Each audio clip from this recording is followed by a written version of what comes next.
Screen पे आप लोग देख रहे हैं आज का जो बैनर है, ये राम जानकी संस्थान आरजेएस पॉजिटिव मीडिया और आरजेएस वाणी के द्वारा जो है विश्व मानवाधिकार दिवस जो 10 दिसंबर को मनाया जाता है हर साल, वो आजादी की अमृत गाथा के 105वें कार्यक्रम में रविवार को 105वां कार्यक्रम किया जा रहा है। हम लोग 150 कार्यक्रम करेंगे 6 अगस्त 2023 तक, इसी लक्ष्य के साथ बढ़ते हुए वर्ल्ड ह्यूमन राइट्स डे, जिसका कि थीम इस साल का है dignity, freedom and justice for all. तो आज 11 दिसंबर 2022 को हम लोग इसी पर चर्चा करेंगे। और बैनर में आप देख रहे हैं कि जो राष्ट्रकवि मैथिली शरण गुप्त, जिनको कि राष्ट्रकवि की उपाधि महात्मा गांधी जी ने दी थी, देशभक्ति की कुछ कविताएं लिखने के चलते और भारत भारती और तमाम रचनाएं उनकी बहुत प्रख्यात हैं, तो उनको श्रद्धांजलि दी जाएगी। और कवि प्रदीप के बारे में जानते हैं, ऐ मेरे वतन के लोगों, जिन्होंने लिखा इंसान का इंसान से हो भाईचारा, देख तेरे संसार की हालत क्या हो गई भगवान, तमाम तरह के जो गीत थे यथार्थवादी, उनको उन्होंने लिखा है। तो हम लोग उनको चाहेंगे कि उनके बारे में जो है वो हमारे प्रशांत जी, जो कि भास्कर झा जी स्वरवेणी गुरुकुल ग्रुप चलाते हैं, तो अनम्यूट करके प्रशांत जी आप आइए और कवि प्रदीप के बारे में बताइए, उनके गीत बताइए। उसके बाद हम थोड़ी उनके बारे में जानकारी भी देंगे आप लोगों को। तो प्रशांत जी आजादी के 100वें कार्यक्रम में भी कलावती शरण चिल्ड्रंस हॉस्पिटल जो है एशिया का सबसे बड़ा हॉस्पिटल, वहां पर आजादी की अमृत गाथा का 100वां कार्यक्रम हुआ था। उसमें प्रशांत जी ने भी अपनी गायकी से और स्वर बेणी के गुरुकुल गाजियाबाद के कलाकारों ने अच्छा समा बांधा था। तो आप कवि प्रदीप को लेकर क्या सुनाना चाहेंगे आज? सर पहले तो धन्यवाद आपको और पूरी आरजेएस फैमिली को कि हमें ये पिछली बार भी मौका दिया और इस समय मौका हमें देने के लिए आप दे रहे हैं, तो इसके लिए बहुत बहुत धन्यवाद।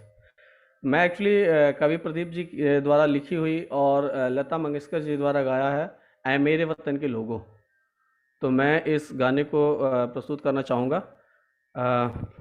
मेरी आवाज़ तो क्लियर आ रही है ना? बिल्कुल बिल्कुल। हाँ, तो सर मैं स्टार्ट करता हूँ अपना, थोड़ा एक बार तानपुरा ऑन कर लूँ।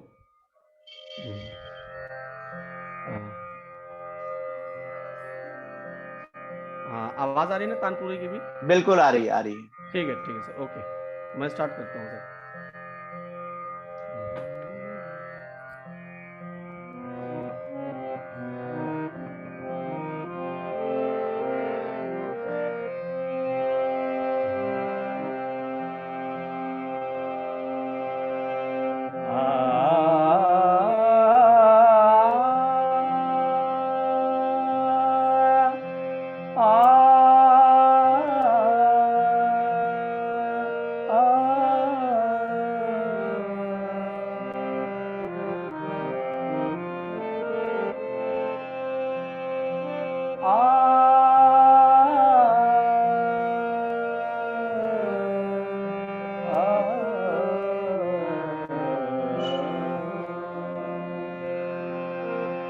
ऐ मेरे वतन के लोगों, तुम खूब लगा लो नारा, ये शुभ दिन है हम सबका, लहरा लो तिरंगा प्यारा, पर मत भूलो सीमा पर वीरों ने है प्राण गंवाए, कुछ याद उन्हें भी कर लो, कुछ याद उन्हें भी कर लो, जो लौट के घर ना आए, जो लौट के घर ना आए।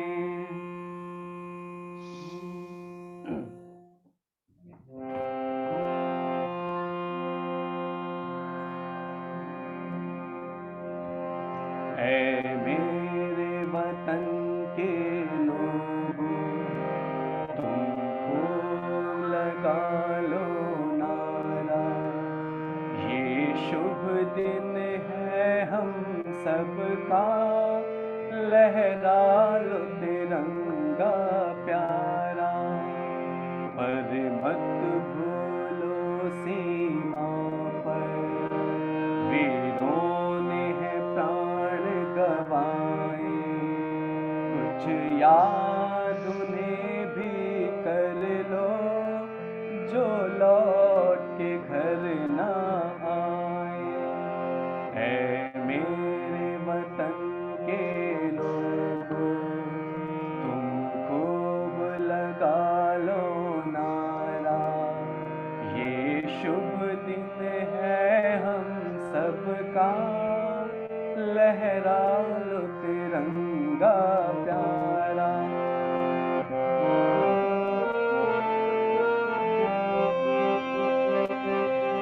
जब घायल हुआ हिमालय, खतरे में पड़ी आजादी, जब घायल हुआ हिमालय, खतरे में पड़ी आजादी, सब तक थी सांस लड़े वो, जब तक थी सांस लड़े वो, फिर अपनी लाश बिछा दे, संगीन पे धर कर माथा, सो गए वो अमर निदानी, जो शहीद हुए हैं उनके, जरा याद करो कुर्बानी।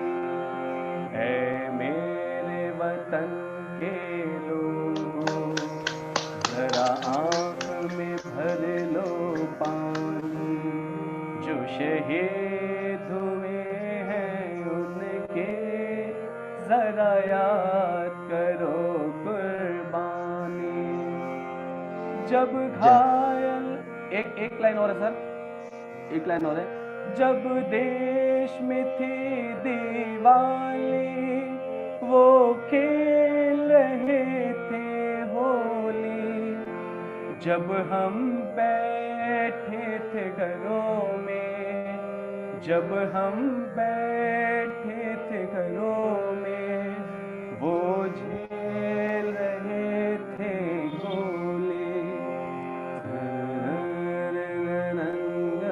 अपनी वो धन्य व उनकी जवानी, जो शहीद हुए हैं उनके, जरा याद करो कुर्बानी।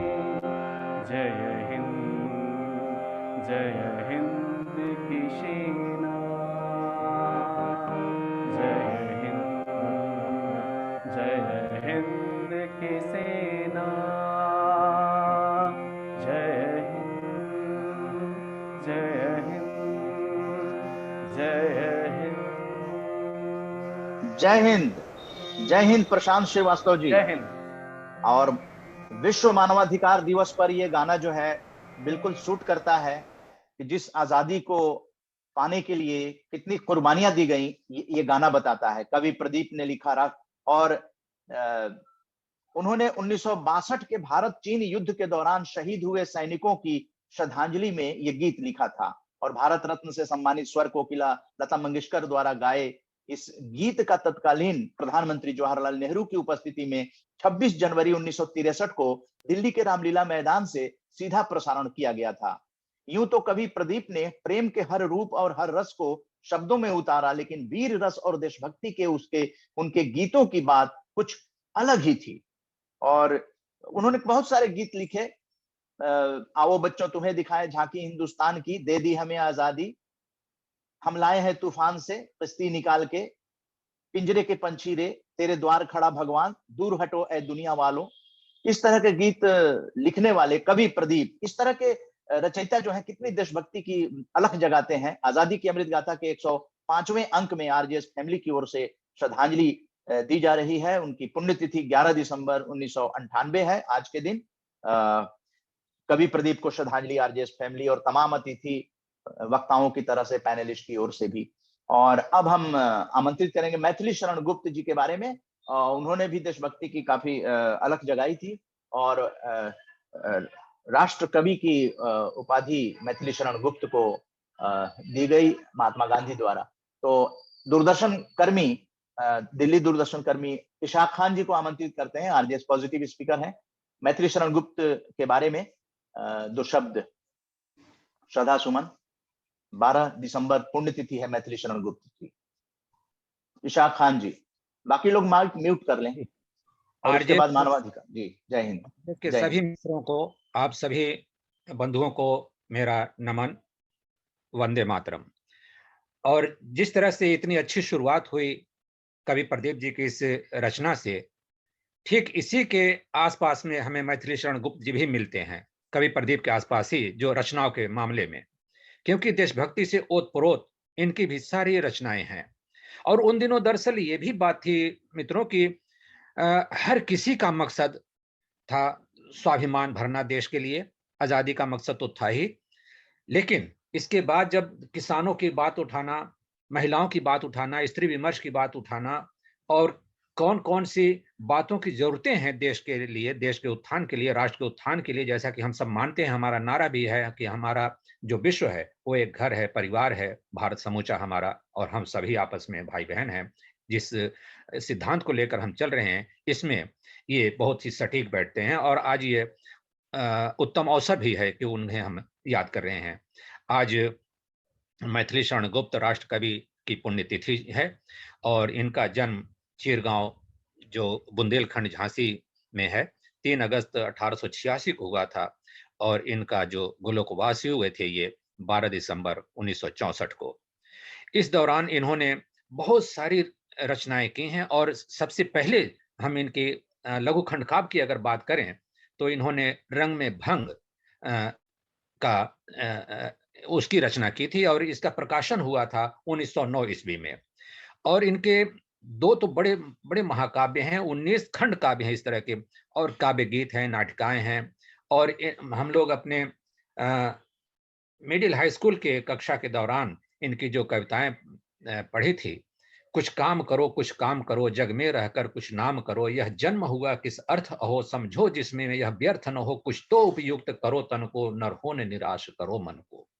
और इसके साथ साथ इन्होंने भारत भारती, पंचवटी, जयद्रथ वध और उर्मिला, साकेत, यशोधरा, विष्णुप्रिया, रत्नावली, ऐसी तमाम रचनाएं इन्होंने की थी, जो आज साहित्य के धरोहर के रूप में इन्हें हम संजो कर रख सकते हैं, और इन पर हमें अमल भी करना चाहिए। क्योंकि इन जो रचनाएं हैं, ये जो ग्रंथ हैं, सिर्फ एक तरफ रख देने से काम नहीं चलेगा बंधुओं। ऐसे ही अवसर पर जो आरजेएस का ये अभियान है, कि उन्हें तो हम याद करते ही हैं, और उनके द्वारा रचित रचनाओं को भी आपके समक्ष रखते हैं। उनमें क्या प्रेरक बातें हैं, कौन सी संदेश है, उनमें किस तरह का संदेश है, ये सब भी हम आपस में बांटते हैं, उस पर अमल करने की कोशिश करते हैं।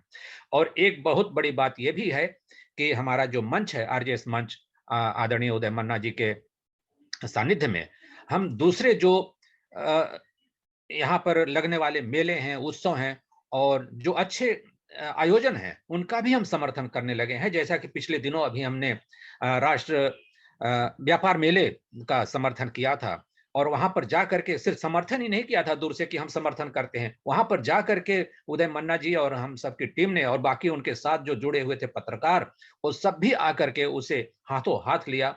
और सबसे बड़ी बात कि मेला जो प्रशासन है, उस मेला प्रशासन ने भी हम सबका सपोर्ट किया, हम सबका उत्साहवर्धन किया, और इस बात को माना कि आज सकारात्मकता की बेहद जरूरत है, चाहे वो कहीं भी कोई भी आयोजन हो, चाहे हम अपनी बात करें, चाहे हम राष्ट्र उत्थान की बात करें, मेले उत्सव की बात करें, तीज त्योहार की बात करें, कोर्ट कचहरी की बात करें, यहाँ तक कि जैसा कि विश्व मानव अधिकार दिवस की चर्चा भी हम आज करने वाले हैं, इसमें भी एक सकारात्मक पहलू की आवश्यकता है। तो इन सभी बातों को लेकर के हम, और इस परिप्रेक्ष्य में कवि प्रदीप जी को और मैथिली शरण गुप्त जिन्हें की राष्ट्र कवि की उपाधि दी गई। और हम ये भी बताना चाहेंगे कि ये पद्म भूषण से भी सम्मानित राष्ट्र कवि थे। हम इन्हें श्रद्धांजलि अर्पित करते हैं अपने इस सम्मानित मंच से, और आप सभी को एक बार फिर से बहुत बहुत धन्यवाद जुड़ने के लिए, और जुड़े रहने के लिए भी एक निवेदन भी है। ये हम अपनी श्रद्धांजलि अर्पित करते हैं। जय हिंद। जय हिंद। जय हिंद ईशा खान जी। ईशा खान जी दूरदर्शन कर्मी हैं, दिल्ली दूरदर्शन से जुड़े हुए हैं। और यहाँ पर बताना चाहेंगे कि हम लोग दिल्ली पुस्तक मेला जो है वो ITPO द्वारा और FIP के सहयोग से, फेडरेशन ऑफ इंडियन पब्लिशर्स के सहयोग से दिल्ली के प्रगति मैदान में 22 दिसंबर से लगने वाला है। और उसको RJS पॉजिटिव मीडिया और RJS वाणी ने उस अपने जो पॉजिटिव मीडिया संस्थान है उन सबके साथ मिलकर समर्थन किया है। और उसका अभियान जो है आज से शुरू हो गया है। आज प्रेस रिलीज जारी कर दी गई है, और वो ITPO की प्रेस रिलीज है, लेकिन वो जारी RJS के नेटवर्क द्वारा हो रही है। यही हम लोग समर्थन करते हैं कि ITPO दिल्ली पुस्तक मेला जो कर रहा है उनकी ही बातों को RJS के नेटवर्क से, क्योंकि वो बहुत ही पुस्तकों का प्रचार प्रसार करना बहुत ही पॉजिटिव काम है, तो हम लोग अगली पीढ़ी को और पुस्तक प्रेमियों को वहां आमंत्रित करने के लिए हम लोग अपनी ओर से भी अपील करते हैं, और उसको सक्सेस एट एनी कॉस्ट हम लोग उसमें अपनी भागीदारी करते हैं। और अपने अपने मीडिया संस्थान के लोग जो RJS से जुड़े हुए हैं वो लोग भी इसको प्रकाशित करते हैं। तो यही है स्वैच्छिक समर्थन। तो अब हम श्रद्धांजलि की सभा को यहाँ विराम देते हैं, और आगे कार्यक्रम को आगे बढ़ाने के लिए हम अक्षय कुमार मुनि जी को आमंत्रित करेंगे। हमारे national president Indian human rights front के हैं, और इस वक्त हरियाणा में हैं और किसी कार्यक्रम में भी जाने वाले हैं, और तो उसके बारे में भी बताएंगे। और विश्व मानव अधिकार दिवस जिस तरह से पूरे विश्व में मनाया जाता है, तो इस पर भी वो प्रकाश डालेंगे। और भारत में मानवाधिकार की क्या स्थिति है, मानव के अधिकार और कर्तव्य दोनों का अन्योन्याश्रय संबंध होता है, तो इसको लेकर वो क्या कहना चाहेंगे Akshay Kumar Muni ji, national president Indian human rights front. और बता दें कि ये जो कार्यक्रम है वो जस्टिस फॉर द डिप्राइव्ड के द्वारा जो है ये को ऑर्गेनाइजर है, जस्टिस फॉर द डिप्राइव्ड। तो अक्षय कुमार मुनि जी, स्वागत है आपका।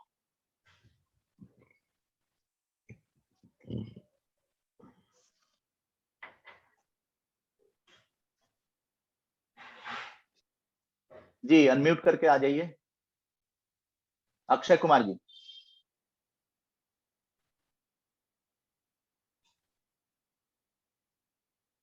हेलो, अभी है नहीं, मुझे लग रहा है कि अक्षय कुमार जी।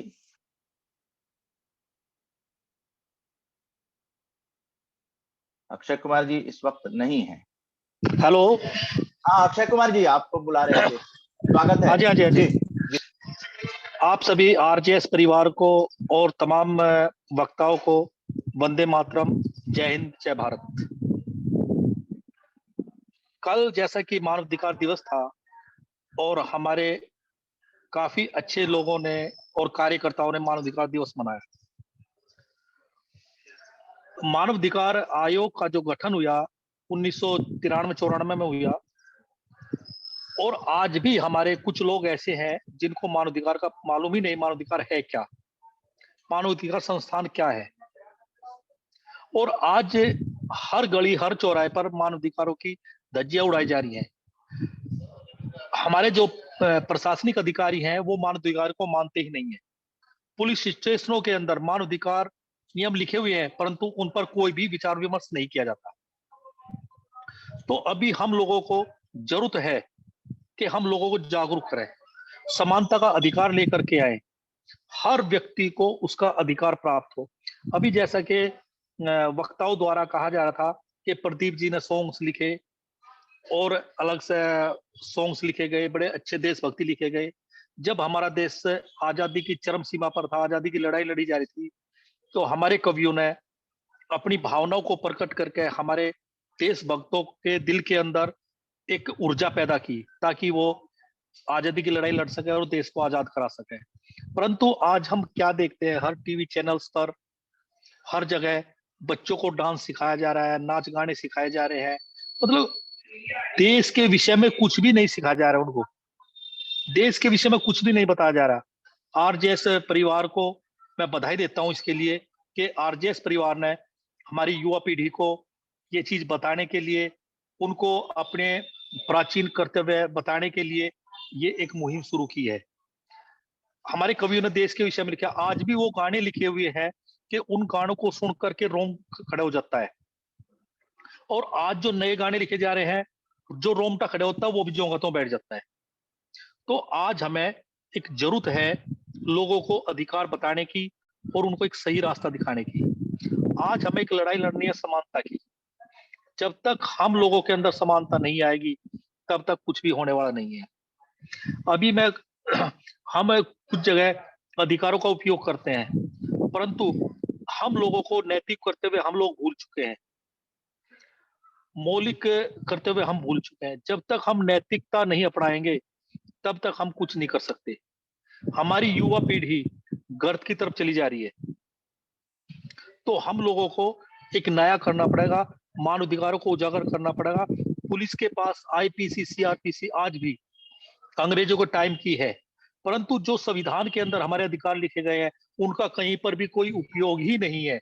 वो सिर्फ किताबों तक ही सिमट करके रह गए हैं, कहीं भी उनका उपयोग नहीं है। तो हमें को उपयोग कराने के लिए एक मुहिम, एक क्रांति लानी पड़ेगी, जो कि मैं आपके माध्यम से, आपकी मीडिया के माध्यम से ये बात कह रहा हूं, और आप लोग ही इस बात को आगे पहुंचाएं। तो इसी के साथ जो है, मैं आपको ये भी कहना चाहता हूं कि आप जिस राज्य में महिला उत्पीड़न, हरियाणा, उत्तर प्रदेश, बांग्लादेश, इनके अंदर बहुत अधिक है। बाल उत्पीड़न है। क्या होता है कि कोई भी शिकायत करता, शिकायत करने के लिए जाता है, वो शिकायत वहीं पर दब करके रह जाती है, उस पर कोई कार्रवाई नहीं होती। तो मानवाधिकार तो एक कहने मात्र रह गए, किताबों में सिमट करके रह गए हैं, उनका कोई भी उपयोग नहीं है। आज अधिकारी मनमानी कर रहे हैं, मनमानी तौर से ही हमारे अधिकारों को कुचला जा रहा है। आप किसी भी अधिकारी से पूछो मौलिक अधिकार क्या होते हैं, किसी को पता ही नहीं हमारे मौलिक अधिकार क्या है, कितने हैं, कैसे हैं। सिर्फ एक धाराएं लगानी जानते हैं, उत्पीड़न करना जानते हैं। और अगर हमें कुछ करना है, कुछ पाना है, या अपनी आने वाली नस्लों को सही रास्ते पर लगाना है, तो हमें संविधान के अंदर से वो अपने मौलिक अधिकार निकाल के सिखाने होंगे, बताने होंगे, अधिकारी को बताने होंगे। आज एक मैं नई चीज देख रहा हूँ, शायद आपकी लीक से हटके चीज होगी, कि आज जो कि मेरे आराध्य देवी देवता है, उनको कुछ जातिगत लोगों द्वारा गालियां दी जा रही हैं, अपशब्द कहे जा रहे हैं। कितनी बुरी बात है। ठीक है, आप किसी को नहीं मानते, मत मानो। आप अंबेडकर को मानते, मानो, हमें कोई बुरा, परंतु किसी के आराध्य को गाली तो मत दो, किसी को बुरा तो मत बोलो। अंबेडकर जी भगवान तो नहीं है, वो गुरु है, उन्होंने एक संविधान के अध्यक्ष रहे हैं। वो हम भी मानते हैं अंबेडकर जी को, हम भी जो है उनके उपासक अंबेडकर जी के, परंतु ये थोड़ी अपने बाप दादा को भूल जाएंगे। ये चीजें मेरे को बहुत बुरी लगती हैं। अरे हम जो चाहते हैं अधिकारों का सही रूप से उपयोग हो, सही रूप से चलाए, जो जहां जैसा है उसकी वैसी ही मान्यता हो, किसी दूसरे को बुरा ना कहा जाए। यहाँ पर हमारे अधिकारों का उपयोग खत्म हो जाता है। तो इसी के साथ मैं अपने विचारों को विराम देता हूं, और सभी आरजेएस परिवार को धन्यवाद देता हूं कि इन्होंने एक इतनी अच्छी शुरुआत की, और आगे भी चलती रहेगी। इससे शायद हमारे समाज में एक नई क्रांति का आगाज होगा, नई क्रांति देश के अंदर फैलेगी, और आप लोग बधाई के पात्र हैं। वंदे मातरम। वंदे मातरम। अक्षय कुमार मुनि जी, ये जानना चाहेंगे कि आपके साथ कितने लोग जुड़े हुए हैं? हमारे साथ करीब जो है 50,000 के करीब लोग हैं। 50,000 लोग जुड़े हुए हैं। हाँ जी, हाँ जी। हमारा 8 राज्यों के अंदर हमारा काम है। तो हम लोग क्या कर रहे हैं कि आपके जो कार्य हैं उसको हम लोग सपोर्ट करते हैं, जो पॉजिटिव काम आपने अभी जो पॉजिटिव बातें बताई। तो ये जो सकारात्मक भारत आंदोलन का 7.5 साल से हम लोग बीड़ा उठाए हुए हैं, हाँ जी, हाँ जी, ये सकारात्मक भारत उदय आंदोलन चल रहा है। हाँ जी, हाँ जी। तो आपने जो बातें कही हैं, जो समस्या आई है, जैसे पुलिसिंग की बात की, तो कहीं ना कहीं ह्यूमन पुलिसिंग की जरूरत है। हाँ जी, बिल्कुल जरूरत है। और उनको ट्रेनिंग की जरूरत है। मेरे ख्याल से एक बार ट्रेनिंग जो हो जाती है उससे नहीं है, उनको बार बार जो है वो ट्रेनिंग की जरूरत है। आप मानते हैं इस बात को कि उनके अंदर अगर सकारात्मक सोच आती है तो कितना माहौल बदल जाएगा, या समाज के अंदर जो महापुरुषों में भेद करते हैं तो कितना बदल जाएगा अगर सकारात्मक सोच हाँ, ये बहुत ज्यादा बदल जाएगा। मैं आपके 2 शब्द और कहना चाहूंगा कि किसी व्यक्ति ने कोई अपराध किया है, एक 8वीं पास सिपाही, एक 10वीं पास मुंशी उस पर वो धाराएं लगा देता जो अपराध उसने किया भी नहीं है। उसने कोई अपराध नहीं किया तो भी उसने 4-5 धाराएं लगा जाता, तो गरीब आदमी कहां तक बचेगा? जो पैसे वाला है वो पैसे से बच जाएगा, जो जूते वाला है जूते से बच जाएगा। पुलिस किसके लिए बनी है? कानून किसके लिए बना है? एक आम व्यक्ति के लिए, एक गरीब व्यक्ति के लिए। उसको उत्पीड़न किया जा रहा है। अरे धाराएं लगाने के लिए प्रॉपरली जो अपराध किया है उस अपराध की वो एक ही धारा लगाए, और इसके अंदर एक आईएएस या आईपीएस रैंक के भी अधिकारी बैठे हैं, तब जाकर के उस पर वो धारा लगाई जाए। वही हम जानना चाहते हैं कि वो क्यों धाराएं लगाते हैं। क्या उनकी सोच नकारात्मक होती है या वो पैसे लेने के लिए धाराएं लगाकर उनको फंसाते हैं? इस बारे में जानना चाह रहे थे। उनकी सोच जो है नकारात्मक भी है, पैसे के लिए भी है। इंसान बचना है, एक ना अगर पैसे दे दिए उसको ऐसा फंसा दे ताकि 6 महीने की जमानत ना हो। 420 ये वो 1000 धाराएं उस पर ऐसी दाब देंगे। 506 तो पक्की है, 506 तो लगानी है इनको, कोई भी अपराध हो। जी चलिए, अक्षय कुमार मुनि जी आपका बहुत बहुत धन्यवाद। समय भी आपके पास कम है और कार्यक्रम में भी जाना है, वो भी बताते जाएं कहाँ पे कार्यक्रम है और कहाँ आप जा रहे हैं, उसकी सूचना भी देते जाएं। ये बहालगढ़ से कोई 5 किलोमीटर अंदर की तरफ एक गांव है मुकीमपुर, वहां पर एक बाबा कृष्णनाथ जी हैं, उनका एक प्रोग्राम है। वो जल धारा होती है, सुबह 3 बजे उठते हैं, जल सर पर पड़ता रहता है। ये 1 घंटा वो ठंडे जल के अंदर बैठते हैं। वो एक वो है वहां पे बड़े बड़े नेता लोग आ रहे हैं और तपस्वी लोग आ रहे हैं, तो वहां पे मंदिर, हम वहां पे चीफ गेस्ट हैं, तो इसीलिए वहां जा रहे हैं। बाबा जी को जैसे जल समाधि दिलाएंगे, जल के अंदर उनको बैठाएंगे, तो भगवान शायद इन्हीं लोगों पे टिका है। बहुत अच्छा। चलिए, बहुत ही अच्छा, मतलब आपसे मुलाकात हुई और आपकी बातों को सुना हमने, और कहीं ना कहीं नकारात्मक सोच जो है वो किसी भी पब्लिक हो या पुलिस हो, दोनों की नकारात्मक सोच से ये दुविधा पैदा होती है, और इसलिए सकारात्मक भारत आंदोलन की जरूरत है। और सकारात्मक सोच जो है आप भी अपने 50,000 साथियों के बीच में पहुंचाएं, उनकी भी सोच सकारात्मक हो, और जहां भी मिले, मेरे ख्याल से आप जहां मीटिंग में जा रहे हैं वहां पर भी लोगों की सोच को सकारात्मक बनाने की दिशा में प्रयास करें, क्योंकि हम लोगों का ये सकारात्मक मंच है। आपका बहुत बहुत धन्यवाद। हम लोगों के साथ मुख्य अतिथि the chairman bar council of Delhi advocate Murari Tiwari ji जुड़े हुए हैं, और हम लोगों के बीच जो है वो शबनम खान जी जुड़ी हुई हैं, जो ह्यूमन राइट एक्टिविस्ट हैं और टीवी पैनलिस्ट हैं। टीवी पे आप लोगों ने देखा होगा इन्हें, और राजनीतिज्ञ भी हैं।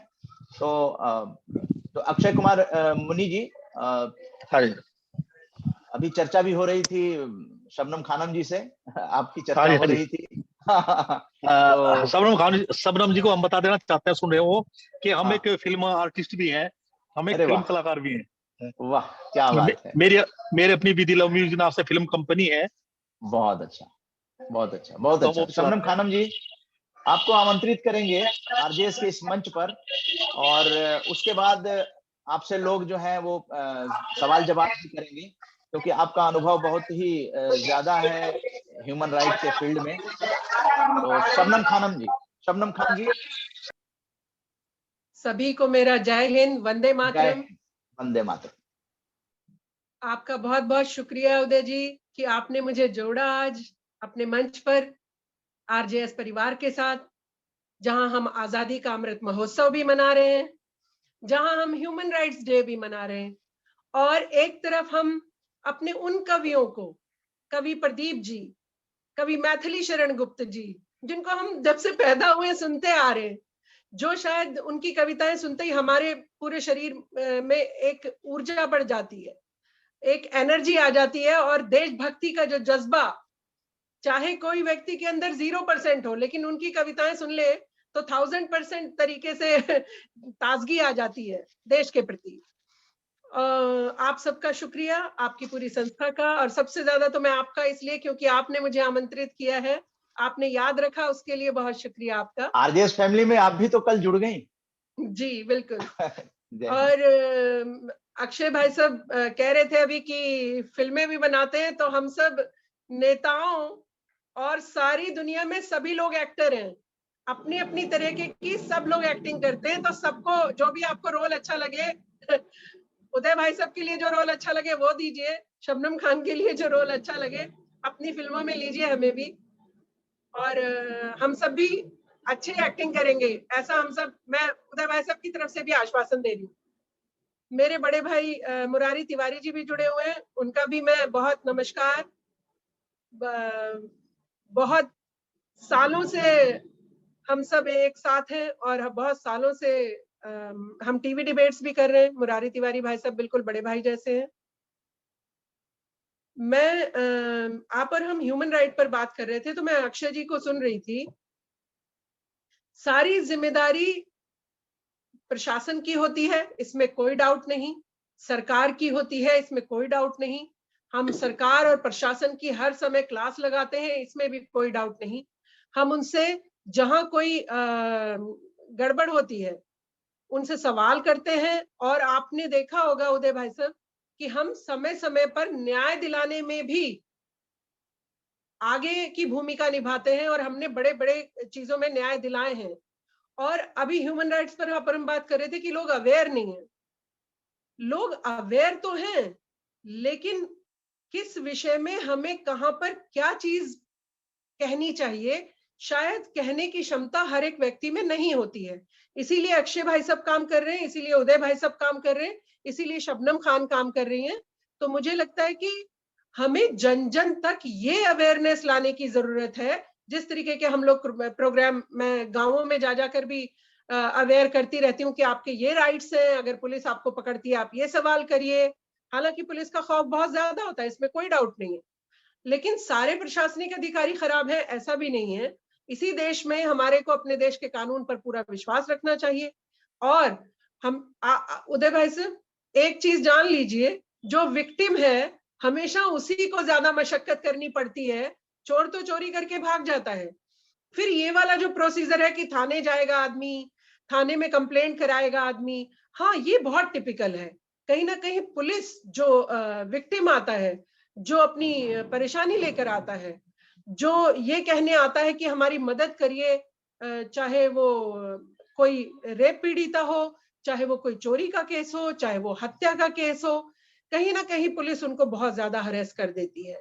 तो मुझे लगता है कि हमें इन चीजों पर सरकार के कान खोलने का काम करना चाहिए कि कोई भी प्रशासनिक अधिकारी अगर हमारी नहीं सुनता है, जनता की नहीं सुनता है, क्यों किसी व्यक्ति को शबनम खान की जरूरत पड़ती है कि आप एसएचओ को कहिए, आप एसीपी को कहिए, आप डीसीपी को कहिए, क्यों उसकी डायरेक्ट सुनवाई नहीं होती है, क्यों वो जब अपनी तकलीफ लेके जाता है। तो मैं हमेशा इसीलिए बोलती हूँ कि हमें अपने थानों को, उदय भाई साहब, हमें अपने थानों को सबसे ज्यादा जरूरत है कि एक अच्छा रूप दिया जाए। और वो जो इतना प्रशासनिक ढांचा है हमारा, जो एसएचओ है, फिर उसके नीचे 2 इंस्पेक्टर और हैं, फिर इतने सारे एसआई है, एएसआई है, हेड कांस्टेबल है, कांस्टेबल है, इन सबकी जिम्मेदारी जवाबदेही, जो मैं हमेशा कहती हूँ कि इनकी जवाबदेही नहीं है कुछ भी। आप इनके ऊपर कंप्लेंट लेके जाएंगे, ढाक के 3 पात, वो कहीं ना कहीं अपने लोगों को बचाने का काम करते हैं। तो ये जो अपर हम ह्यूमन राइट की बात करते हैं ना, हम जनता को तो अवेयर करें, लेकिन वो जो लोग जिनके हाथ में हमें न्याय देना है, अगर वो शांत बैठे रहेंगे उदय जी, तो फिर काम नहीं चलेगा। फिर तो आप और हम कितने भी अवेयर हो जाएंगे किसके पास? पुलिस के पास। आप अपनी गुहार लगाएंगे, अपनी प्रॉब्लम बताएंगे, और उन्होंने अगर आंखों पे पट्टी ही बांध ली है तो फिर कुछ नहीं हो सकता। उसके भी कई सारे कारण हैं। कई बार बड़े नेताओं का प्रभाव रहता है उनके ऊपर, किसी केस के ऊपर, कभी उनके ऊपर जो आप और हम रिश्वत कहते हैं उसका प्रभाव रहता है। तो ये सब खामियां दूर करने के लिए हमें काम करना पड़ेगा। हम सबको, आपने जो एक बहुत अच्छा शब्द निकाला है सकारात्मक सोच, तो ये जो सकारात्मक सोच वाला शब्द है ना, ये सिर्फ जनता ही सकारात्मक हो जाए ऐसे से भी नहीं चलेगा। ये प्रशासनिक अधिकारियों को भी सकारात्मक होना होगा, सरकारों को भी सकारात्मक होना होगा। आप और हम तो सब सकारात्मक ही हैं। देश की जनता तो सकारात्मक ही सोचती है, और सारे कानून को भी फॉलो करती है, लेकिन फॉलो करवाने वाले की भी सोच अच्छी होनी चाहिए, ये बेहद जरूरी है। और आप और हम जो आपने जो ये मुहिम चलाई है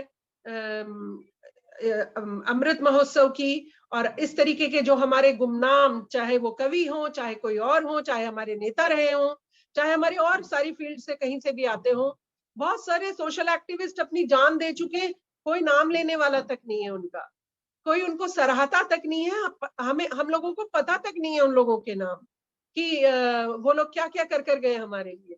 तो ये आपकी पहल बेहद बेहतरीन है, और मैं आपसे जो जुड़े हुए सभी लोग हैं और जो हमको देख रहे हैं, मैं उनसे जरूर ये कहना चाहती हूँ, किसी भी तरीके की कोई परेशानी आ जाए, डरे नहीं, घबराएं नहीं, अपनी आवाज बुलंद रखें।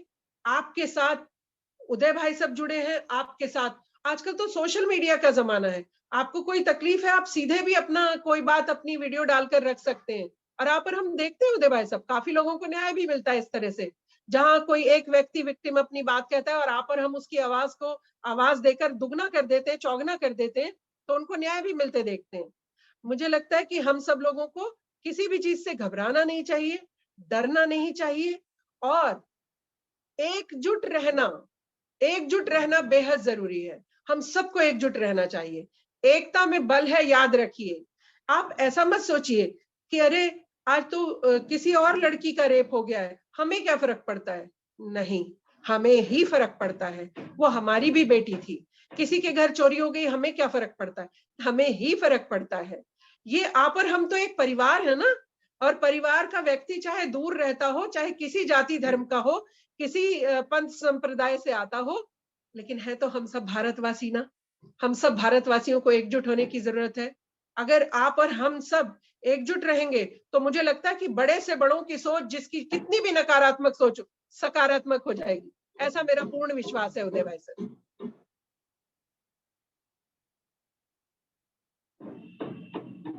बहुत बहुत धन्यवाद। आपने सकारात्मक और नकारात्मक में दो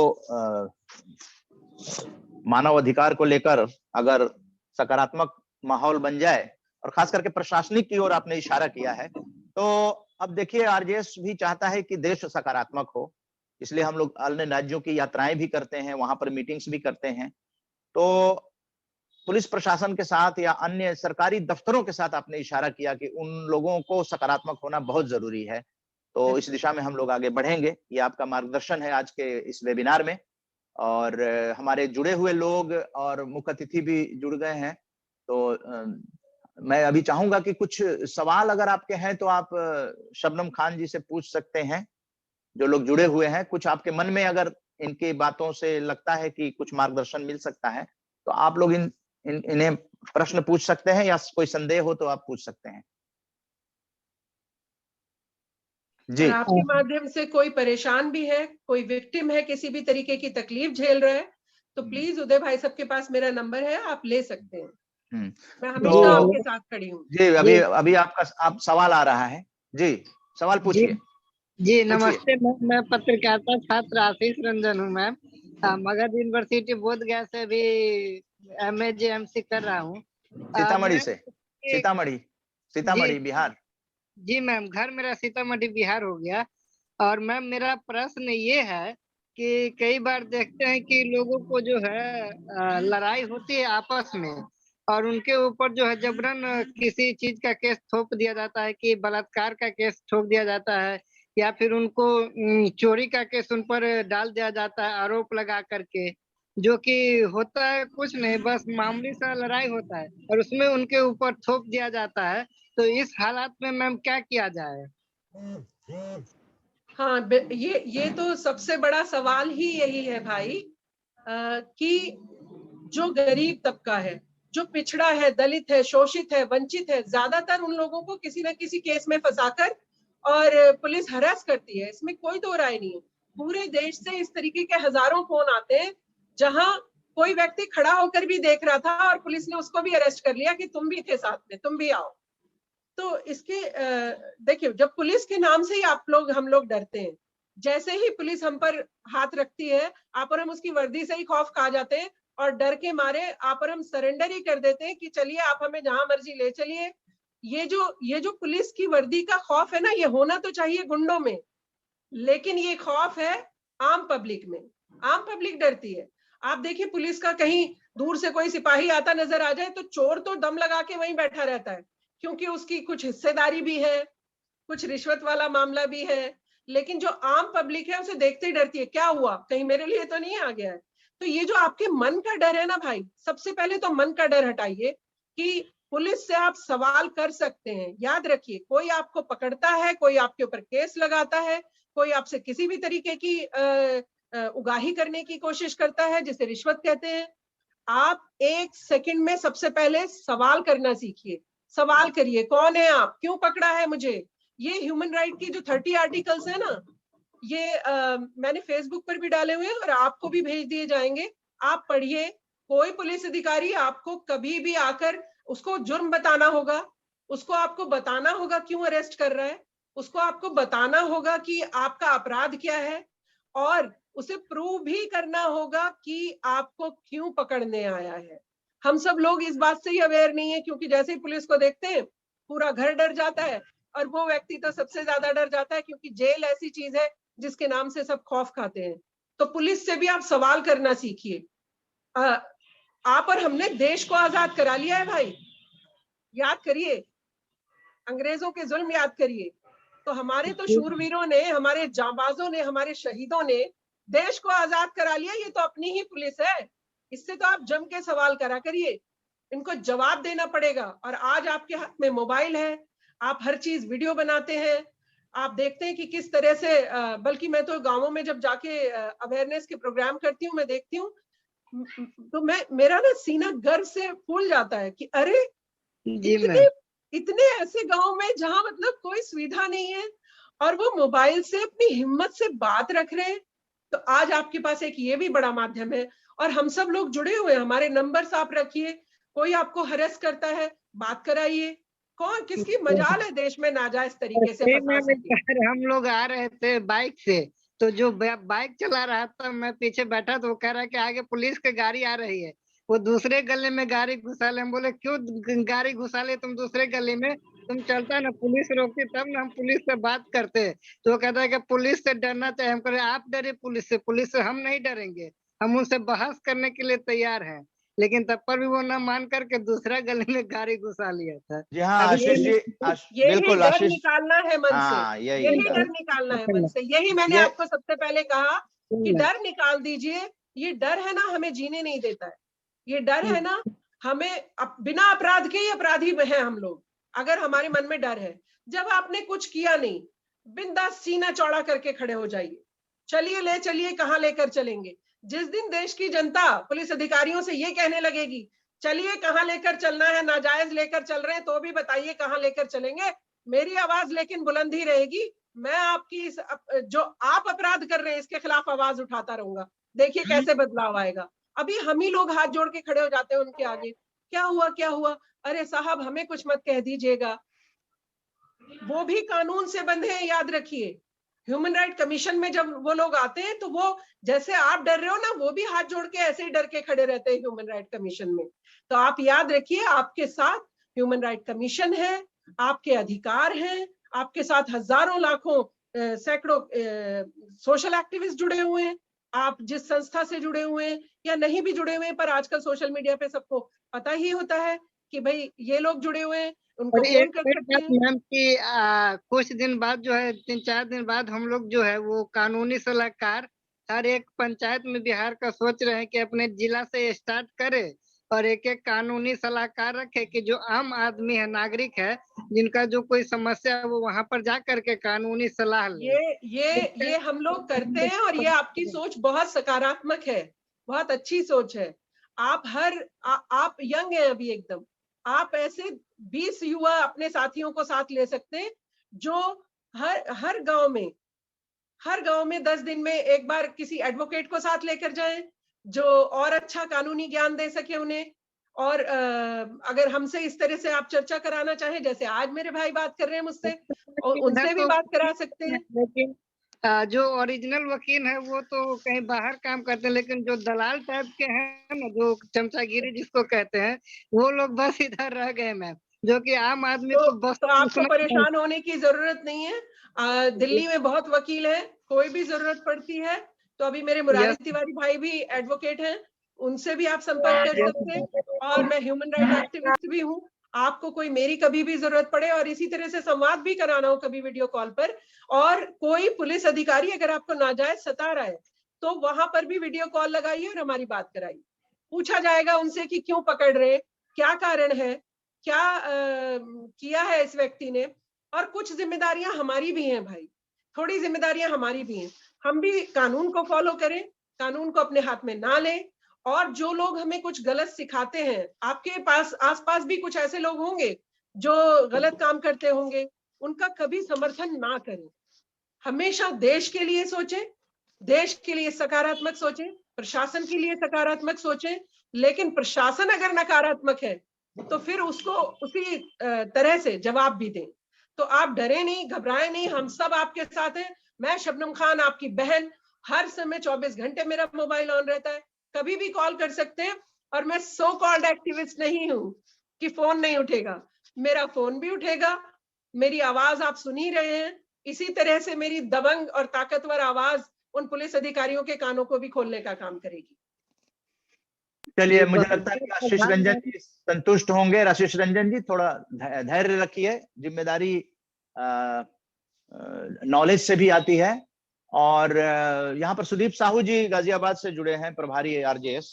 सुदीप साहू जी, तब तक एक बार मुरारी जी को, शबनम जी, एडवोकेट मुरारी जी चीफ गेस्ट जो हैं शायद अभी जुड़े नहीं हैं, तो एक बार आप उनको कॉल करके जरा सा कहिए मैंने कहा अभी। हाँ सुदीप साहू जी, आप बताएं, आप तो एडवोकेट हैं, जी जी आपने जी आपने सुना, चूंकि आरजेएस फैमिली से जुड़े हैं, आरजेएस के प्रभारी हैं गाजियाबाद, जी जी जी। तो आपको क्या लगता है कि जो सकारात्मक भारत उदय आंदोलन इसमें कुछ भूमिका अदा कर सकता है? कोई दिशा देने का प्रयास कीजिए।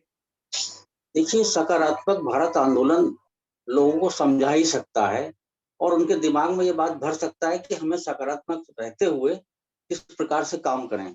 लेकिन काम करने वाले की इच्छा होनी चाहिए, अपने अपने हकों के प्रति तो ज्ञान होना ही चाहिए कम से कम। अगर कर्तव्यों के प्रति नहीं भी रखते हो, कम से कम अगर आपके साथ कोई अन्याय हो रहा है तो उसके लिए तो खड़े हो जाओ, और अपने कर्तव्यों का तो विशेष रूप से ध्यान भी रखना चाहिए।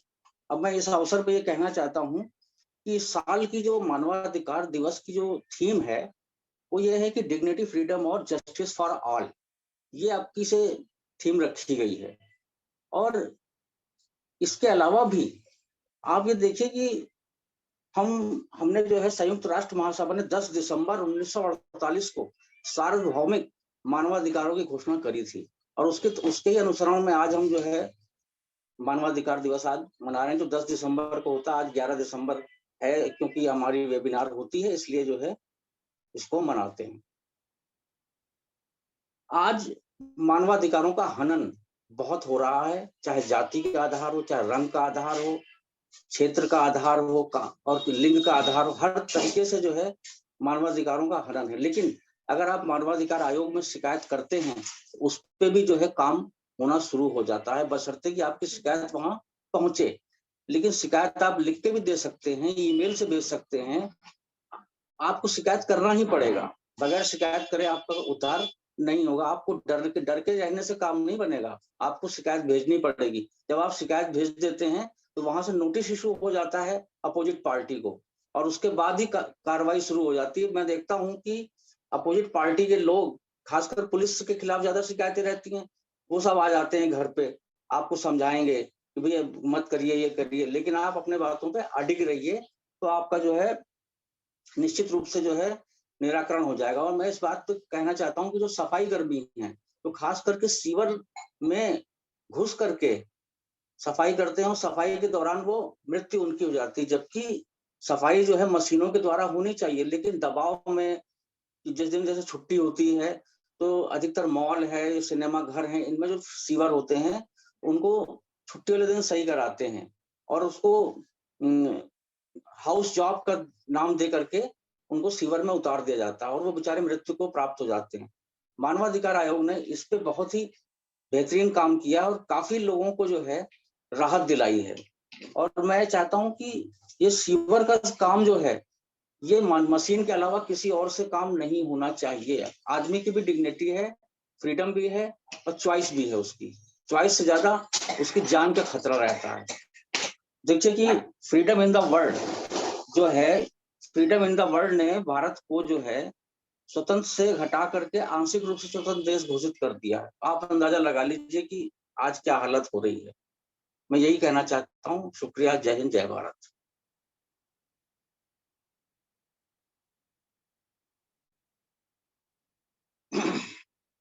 मानवाधिकारों का जो है जी जी जी सुदीप साहब जी।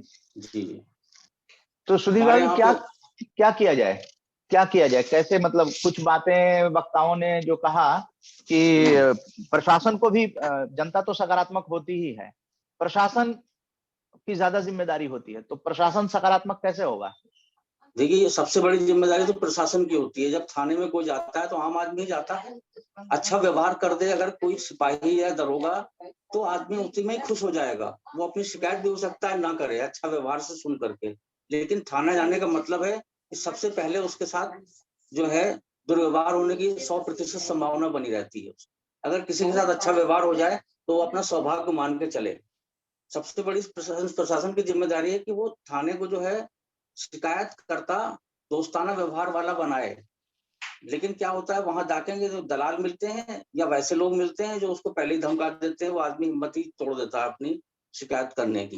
तो सबसे पहले तो प्रशासन की जिम्मेदारी है। और हम अपने ब्रिटिश पुलिस से काम चला रहे हैं। आज भी जो है ब्रिटिश पुलिस के सिस्टम हमारे देश में लागू है और इसके ऊपर किसी भी राजनीतिक दल ने काम करने की आवश्यकता नहीं समझी है। जबकि आजादी 1947 में मिल गई है तो भारतीय पुलिसकरण होना चाहिए था। जो कानून है, नियम है, सब जो है विभिन्न न्यायालयों ने बनाए हैं। सरकार ने कोई नियम नहीं बनाया कि हमने पुलिस को किस प्रकार से मानवीय बनाना है। और जैसे शाम को 6 बजे के बाद महिला को गिरफ्तार नहीं कर सकते हैं, लेकिन वो फिर भी गिरफ्तार करते हैं, ठीक है, ले जाते हैं थाने। ये सब बातें जो है छोटी छोटी बातें हैं और ये आदमी को परेशान करने वाली बातें होती हैं। इनसे आदमी डर जाता है। अच्छा, गांव में तो बुरा हाल होता है।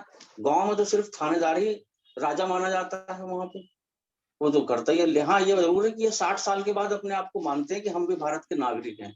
60 साल तक ये अपने आप को हिंदुस्तान के नागरिक।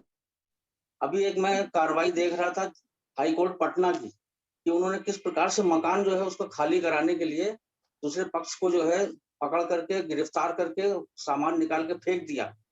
तब जो कार्रवाई हुई तो उसमें दिखाया कि सब पुलिस अधिकारी खड़े हुए हैं, किस प्रकार से सीधे बन के खड़े हुए हैं। ये सब बातें बंद होनी चाहिए। आपने उनको भी सेंसिटिव होने की जरूरत है। मैं यही बात कहूंगा बस। शुक्रिया।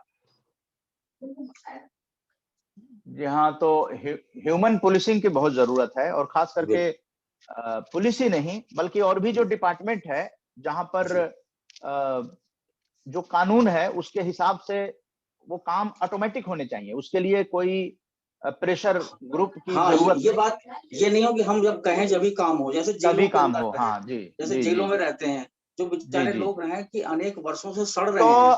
तो आपको लगता है सुदीप जी कि हम लोग जो मीटिंग करते हैं ज्यादातर आम जनता के साथ करते हैं?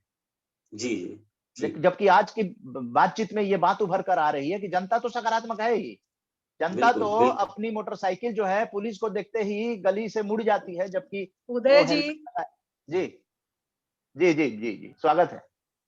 उदय जी, स्वागत है। मैं दिल्ली पुलिस को लेक्चर भी देती हूँ। तो यही जो आप सकारात्मक सोच बोल रहे हैं, जो नए बच्चे भर्ती होकर आते हैं, मैं बोलती हूँ उनको, बस आपको कोई ह्यूमन राइट मत याद रखिए, कुछ राइट मत याद रखिए, कुछ मत सोचिए, लेकिन एक सोच रखिए कि ये जो विक्टिम है, ये अगर मेरी बहन होती, ये जो विक्टिम थाने आ रहा है, ये अगर मेरे पिता होते, ये जो विक्टिम थाने आ रहा है अगर ये मेरी माँ होती, मेरा भाई होता, और उसकी सुनवाई ना हो रही होती और पुलिस का ये रवैया होता, तब आपकी सोच क्या होती? तब आपको कितना गुस्सा आता? तो बस इतना सोच लीजिए, बाकी चाहे कुछ याद रखिए मत रखिए, मगर ये सोचिए ये हमारा परिवार आया है, इसके दुख को दूर करने के लिए हमने ये वर्दी लगाई है। जब आप इस वर्दी का ऐसा ख्याल रखने लगेंगे कि नहीं, मेरे पिता आए हैं, मेरी बहन आई है, मेरी बहन को किसी ने चोट पहुंचाई है, तो आपकी सोच अपने आप सकारात्मक हो जाएगी और आप अपने आप ही उसको जिस तरीके का हम पुलिस का रवैया देखते हैं कि पुलिस बहुत ज्यादा पहले हरास करती है, और चाहे वो जमीन के मामले हो, जमीन से पुलिस का कोई लेना देना नहीं है। ना पुलिस किसी का खाली करा सकती है, ना किसी को बिठा सकती है। आफ्टर कोर्ट ऑर्डर के बाद पुलिस साथ जा सकती है, लेकिन उससे पहले पुलिस का कोई राइट नहीं बनता। प्लॉट किसी का भी हो, झगड़ा कुछ भी हो, न्यायालय में ही निपटेगा। लेकिन बड़ी बड़ी रिश्वत लेकर अपनी तरह से उसको मैनेज करते हैं, अपनी तरह से उसको कोशिश करते हैं कि इससे सारा हम ही डकार जाएं। उस बेचारे विक्टिम की कोई नहीं सोचता कि एक तो वो पहले ही फंसा हुआ है। फिर निष्पक्ष जांच की भी यहाँ पर एक बात है उदय भाई साहब, निष्पक्ष जांच नहीं है। प्रॉब्लम ये है कि प्रभाव बहुत ज्यादा हावी रहता है, चाहे वो पॉलिटिकल लीडर्स का किसी के लिए फोन आ जाए, चाहे वो रिश्वत का मामला आ जाए बीच में, चाहे वो और तरीके की चीजें हैं जो काम करती हैं अपना। मुझे लगता है कि एक अधिकारी, एक पुलिस कांस्टेबल निष्पक्ष है तो पुलिस कमिश्नर की भी हिम्मत नहीं है कि उससे कोई गलत बात करा के दिखा दे या कोई गलत काम करवा ले उससे। अगर वो आवाज उठाना जानता है और उसका दिल एकदम सच्चा है। पर यहाँ पर हम जनता के डर की बात कर रहे थे, पुलिस अधिकारियों का भी तो डर है ना कि मुझे सस्पेंड कर देंगे, मैंने अगर सच बोला। ऐसे बहुत सारे ट्रांसफर कर देंगे ऐसी जगह पे। ये यहाँ पर हम देखते हैं। तो मुझे लगता है कि मैं आपको सलाह तो नहीं दे सकती हूँ, आप मेरे बड़े भाई हैं, पर आपसे एक हम्बल रिक्वेस्ट कर सकती हूँ कि आप और हम पूरे देश में, दिल्ली से आरंभ करें, और जितने भी पुलिस अधिकारी हैं इनकी मीटिंग, ये जो आजकल आप देखते हैं अमन कमेटी बना रखी है, उसमें भी 4 अपने ही चमचे रख रखे हैं, वो चमचे उनकी वाहवाही करके चले जाते हैं। कोई बात नहीं शबनम जी, कोई बात नहीं। हम लोग देखिए एक दिशा लेने के लिए ही, आप जैसे जो पैनलिस्ट हैं, जो आप टीवी में भी आती रहती हैं, आप चेहरा आपका नोन है, काफी लोग पहचानते भी हैं, और ह्यूमन राइट एक्टिविस्ट भी हैं। देखिए हम लोग एक चाह रहे हैं कि न केवल जनता बल्कि सरकारी स्तर पर भी, बल्कि राजनीतिक भी पॉजिटिव पॉलिटिक्स करें। लोकतंत्र में जरूरी है, लेकिन ये जो पॉजिटिव वेव है ये भारत में कैसे बने, उसी का मार्गदर्शन लेने के लिए हम लोग अलग अलग विषयों पे अलग अलग पैनलिस्ट को बुलाते हैं। पॉजिटिव वेव उदय भाई साहब तब बनेगी जब आप और हम सब। मैं अब ज्यादा समय नहीं इंतजार करूंगा, ये इंतजार करवाऊंगा, क्योंकि हम लोगों के मुख्य अतिथि जो the chairman bar council of Delhi जुड़ चुके हैं। मैं चाहूंगा कि उनके विचारों को मानवाधिकार के कंटेक्स्ट में सुना जाए और फिर निचोड़ निकाला जाए। शबनम बहन ने भी जो अपनी बात रखी, अक्षय कुमार मुनि जी ने, सुदीप साहू जी ने जो भी बात रखी है, अब निचोड़ क्या निकलेगा। हम लोग मुख्य अतिथि और टेक्निकल टीम से चाहेंगे कि आप एक बार फोटो सेशन ले लें। आप लोग अपने वीडियो को ऑन कर लीजिए ताकि मुख्य अतिथि के साथ सबका फोटो आ जाए। ये शाम को हम लोग जारी करते हैं और प्रेस में भी देंगे, तो वीडियो आप लोग कृपया ऑन कर लें और एक जगह स्थिर हो जाएं। 10 सेकंड में ये सारे फोटोग्राफ्स हो जाएंगे। एक जगह स्थिर हो जाएं आप लोग। टेक्निकल टीम से अनुरोध है कि वो लोग फोटो ले लें सब लोगों का।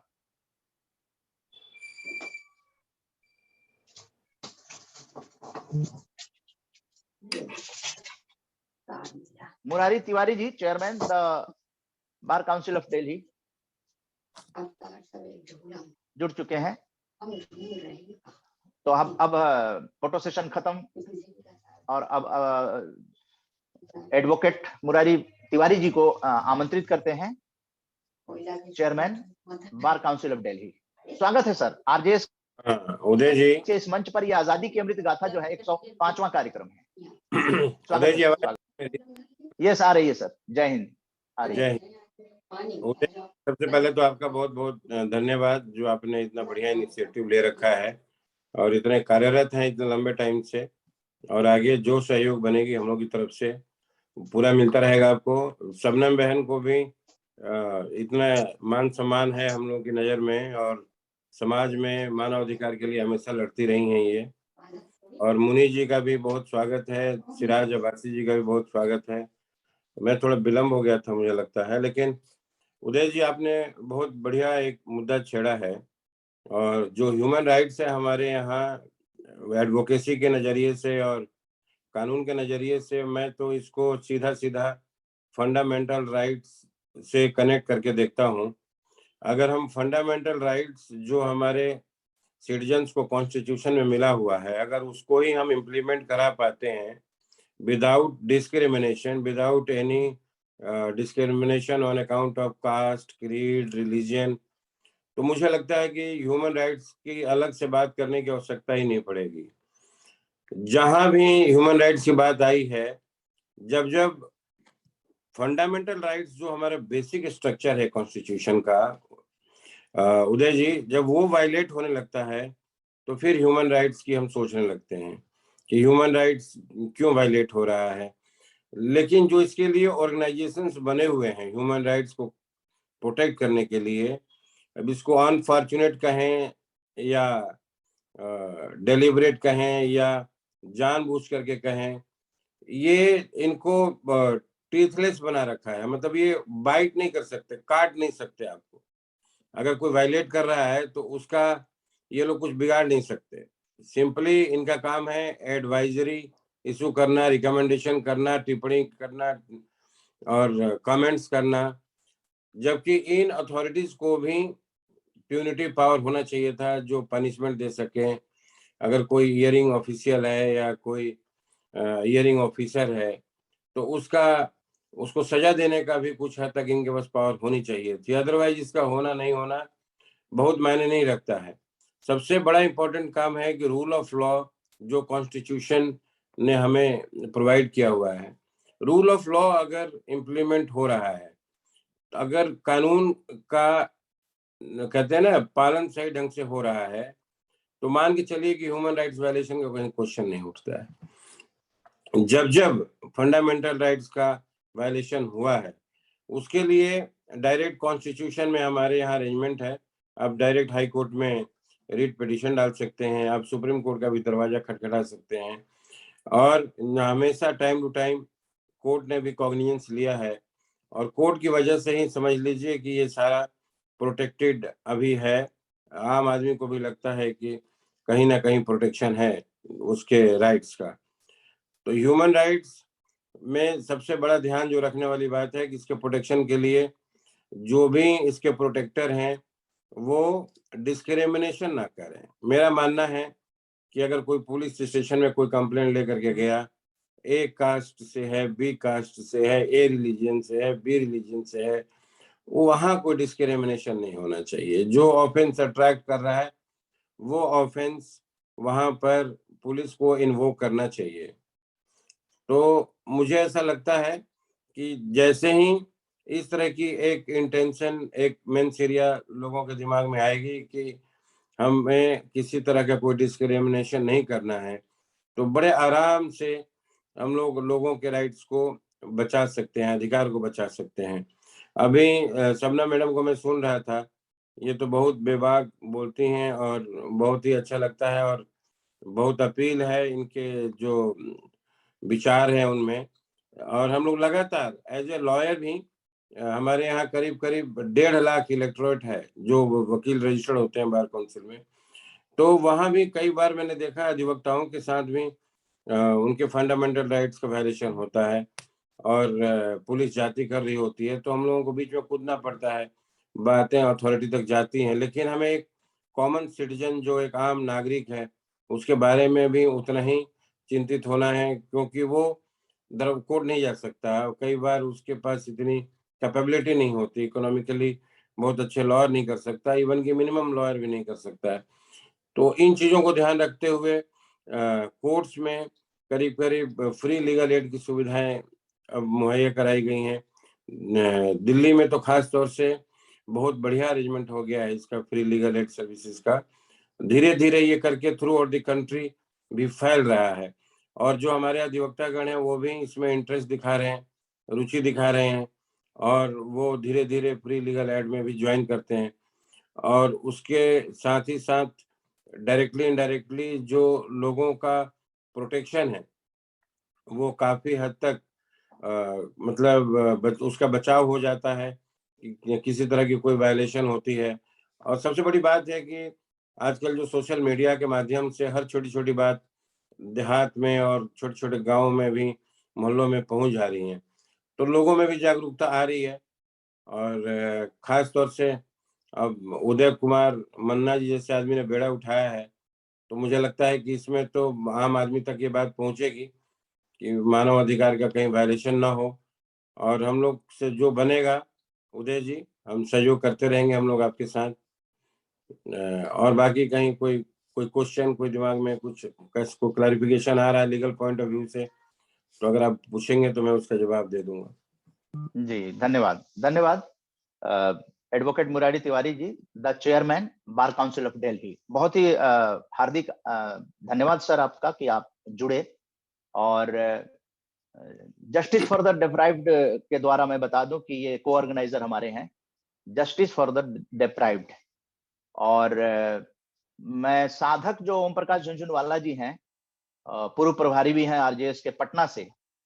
तो साधक महोदय, आप स्पिरिचुअल कुछ बात रखना चाहेंगे मानवाधिकार को लेकर, क्योंकि आप गीता को भी कर्मण्येवाधिकारस्ते मा फलेषु कदाचन का बड़ा अध्ययन किया है, और गीता का सार जो है उसके द्वारा हम लोगों को प्रेरित करते हैं। साधक 82 इयर्स ओल्ड, सक्रिय आरजेएस के पूर्व प्रभारी, साधक ओम प्रकाश झुनझुनवाला जी, पटना से। वंदे मातरम, जय हिंद। आज की इस सेमिनार में मेरा उपस्थिति और मेरे को सुनने के लिए आप लोगों ने जो इच्छा व्यक्त की है, उसके प्रति मैं आप लोगों का शुक्रगुजार हूँ। अनुग्रहित आप लोगों ने किया है, इसलिए मेरी बात है वो आप शांति से सुने। मैं साधक हूँ, मैं कानून और नियम को बहुत अच्छी तरह से नहीं जानता, लेकिन मैंने अपना अनुभव किया है कि प्रशासन, न तो हमारा प्रशासन बुरा है, न हमारी विधायिका है, प्रशासिका है, सब सकारात्मक काम कर रही हैं, लेकिन रिजल्ट सकारात्मक नहीं आ रहा है। इसका कारण है कि हम लोगों में से कोई भी अपने अपने पद का साधना नहीं करते हैं। हम पद पर अपना अधिकार यूज करते हैं, और जितने भी नियम बनाए गए हैं उसमें हम अपना बहाना खोजते हैं कि हम काम नहीं करें और दूसरे करें। ऐसा नहीं होता है, हमें अपने ही करना पड़ेगा। प्रेम की बात करें, प्रेम की सब बात करते हैं, और प्रेम के नाम पर जितना अत्याचार भी हो रहा, मानवाधिकार का हनन हो रहा है, वैसा किसी भी युग में, किसी भी समय में नहीं हुआ। इसका कारण है कि प्रेम को हम जानते ही नहीं है। प्रेम है अटूट, अपना कर्तव्य निर्वहन करना, और न किसी से बंधन में पड़ना और न किसी से अलग रहना। ये अगर हम बात मानकर काम करें तो कहीं प्रॉब्लम नहीं होगी। दूसरा है कि जो हम छोटे अधिकारियों को, पुलिस को जिम्मेदार ठहराते हैं, उनको सिखाना चाहते हैं, उनको सिखाने से काम नहीं चलेगा। वे प्योर सकारात्मक हैं। मैंने उन लोगों के साथ काम किया 5 साल तक, और 5 साल में उन्होंने देखा है कि वे ईमानदार है। बेईमानी का कारण बहुत भीतर ला लिया, जो इस प्लेटफॉर्म पर नहीं कहा जा सकता है। वो आप पार्टिकुलर, अगर कोई पत्रकार उनका बिना नाम पहचान लिए हुए किसी सिपाही से मिल लेगा तो असली बात सामने में आ जाएगी। इसलिए असली बात को जानने की कोशिश करनी चाहिए। किसी का ये ऊपरेली बात से कि वो सही नहीं है, मानवाधिकार का हनन कर रहा है, मानवाधिकार का हनन के लिए ये कानून बनाया जाए, वो नियम बनाया जाए, सब नियम फेल करेगा, कोई नियम पास नहीं करेगा जब तक कि आदमी प्रेम नहीं सीखेगा कि हम अपना कर्तव्य निर्वहन करें। कोई कुछ भी रहे, न हमको किसी से टूटना है और न किसी के बंधन में पड़ना है। असल है कि बंधन में पड़कर काम कर रहे हैं। कर्मचारी अपने सुपीरियर के बंधन में पड़कर गलत काम करते हैं, और सही काम करते हैं तो वो जो ऑफिसर उनका इमीडिएट है, उसके ऊपर वाले ऑफिसर बंधन में रहते हैं, और वो नीचे वाले कर्मचारी को, जो ईमानदार बीच में मिलता है ऑफिसर, वो सीधे कह देता है कि भाई मैं मजबूर हूँ, ऊपर से आप जो अपना निर्णय आप लो।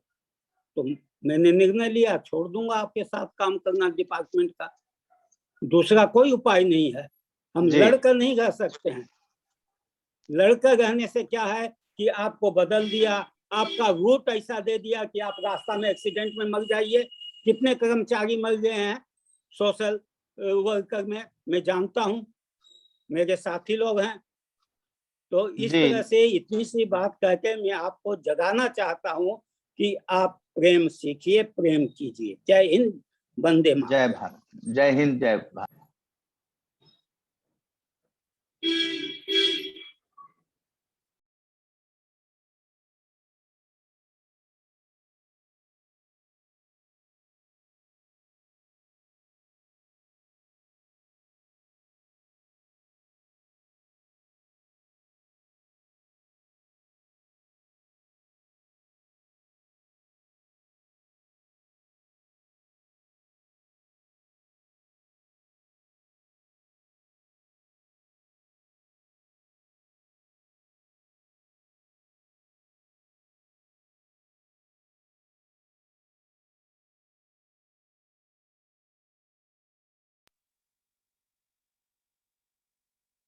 जी, मेरी आवाज आ रही है?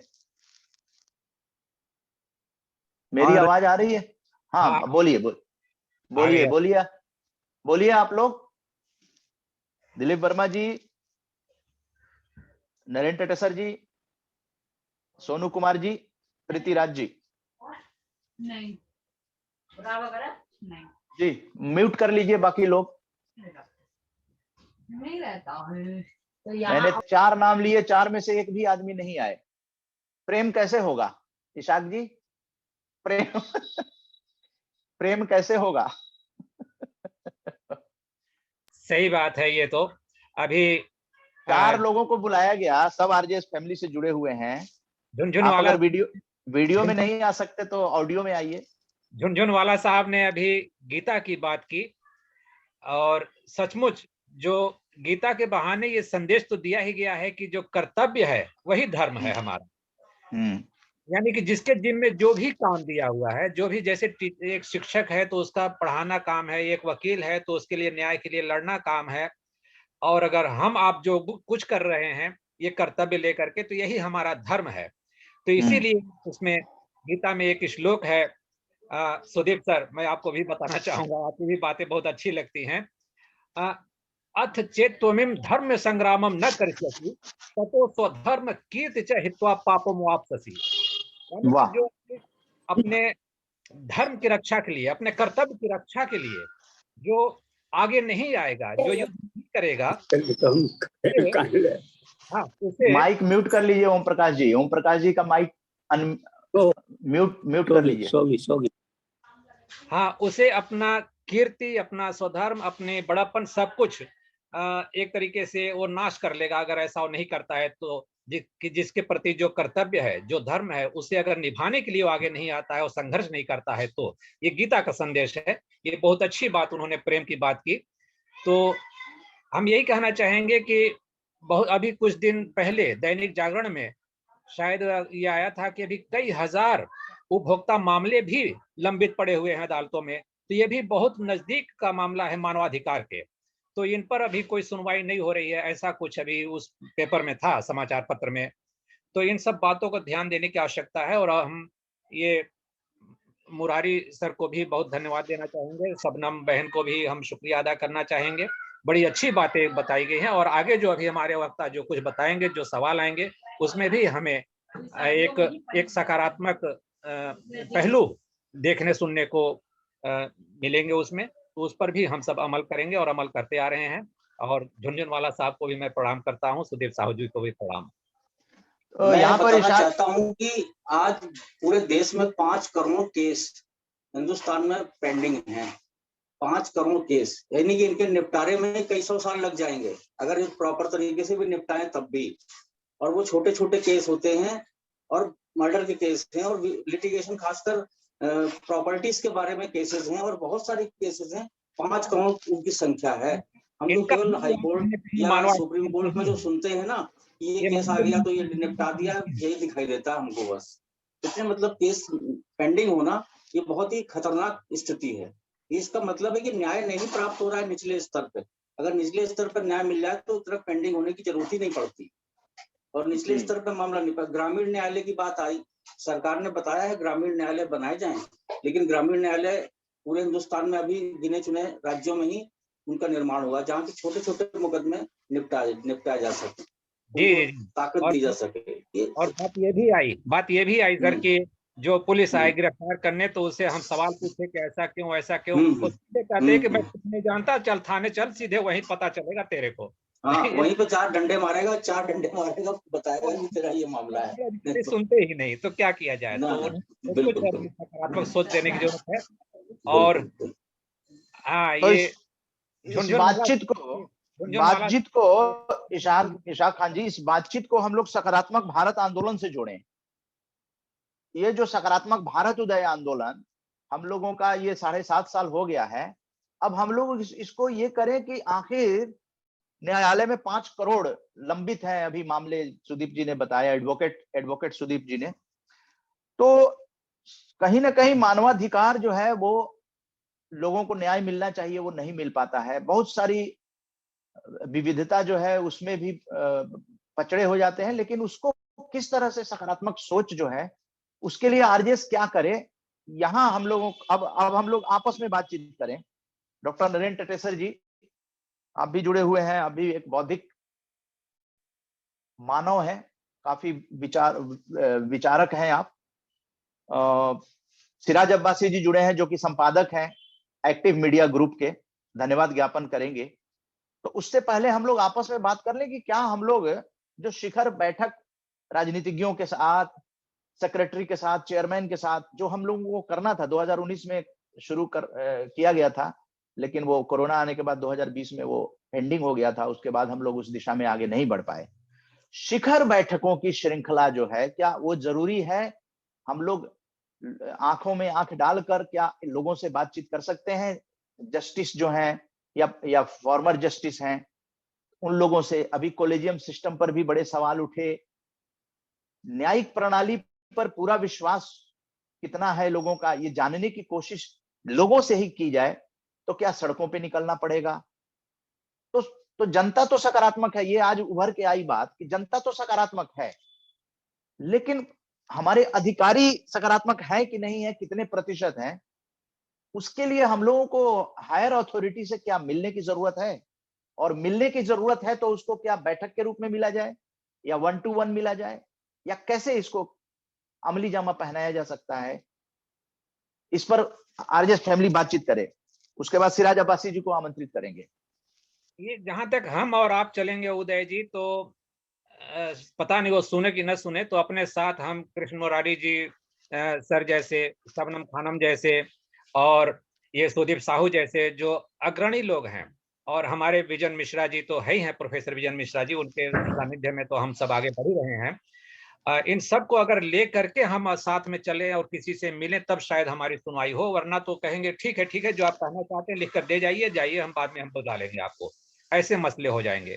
तो इन सबको साथ लेकर के इनसे समय लेकर के ऐसा कुछ किया जा सकता है। जी, जैसे पीटीआई के साथी और यूएनआई के साथी और आईएएनएस जो एजेंसियां हैं, क्योंकि उन बातों को ज्यादा विस्तार दे सकती हैं एजेंसी अगर रिलीज कर दें, तो एक तो ये हो सकता है, लेकिन शिखर बैठकें करने की बहुत आवश्यकता है। इसके बिना सकारात्मक भारत की आप वास्तविकता में नहीं तब्दील कर सकते हैं। तो इसे लेकर हम लोग अभी प्रोफेसर बिजन कुमार मिश्रा जी, आरजेएस एडवाइजर और कंज्यूमर पॉलिसी के इंटरनेशनल एक्सपर्ट की बात की आपने। प्रोफेसर बिजन कुमार मिश्रा जी ने जब ट्रेड फेयर में हम लोगों ने बहुत अच्छा कार्यक्रम किया, और अब हम लोग करने जा रहे हैं आजादी की अमृत गाथा। तो आजादी की अमृत गाथा 25 दिसंबर को 11 बजे वेबिनार भी होगा और फिजिकल भी होगा। ये दिल्ली पुस्तक मेले में होगा, विजन कुमार मिश्रा जी भी जुड़ेंगे उसमें। द अवेयर कंज्यूमर जो है वो को ऑर्गेनाइजर होगा उसका। और 23 तारीख को खुसरो फाउंडेशन, पद्मश्री से सम्मानित जो प्रोफेसर अख्तारुल वासे साहब हैं, वो को ऑर्गेनाइजर हैं। 23 तारीख को 3 बजे से होगा, ये ध्यान रखिएगा। दिल्ली पुस्तक मेला जो 22 दिसंबर से 26 दिसंबर तक आयोजित है और उसको आरजेएस पॉजिटिव मीडिया और पॉजिटिव मीडिया संस्थान ने जो जुड़े हुए हैं वो स्वैच्छिक समर्थन हम लोग इसको पहले भी देते रहे हैं, इस बार भी हम लोग इसको दे रहे हैं। आज प्रेस रिलीज भी जारी कर दी गई है। प्रेस रिलीज आईटीपीओ की ही है, लेकिन उसको हम लोग अपडेट करके उसको सारी बातों को आईटीपीओ की प्रेस रिलीज को आरजेएस के नेटवर्क में जारी किया गया है। अंतर सिर्फ इतना ही है।